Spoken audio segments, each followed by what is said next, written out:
This is called an TOPHR. I bought 3 parts.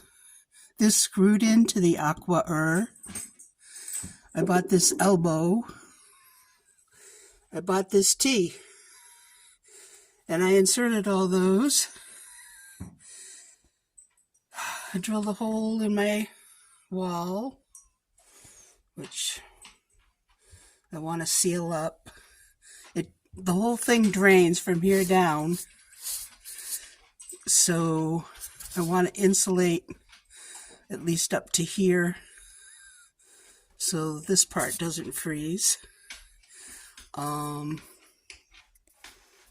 Yeah, unfortunately my whole house is just PVC, so I just took glue and one threaded part right there.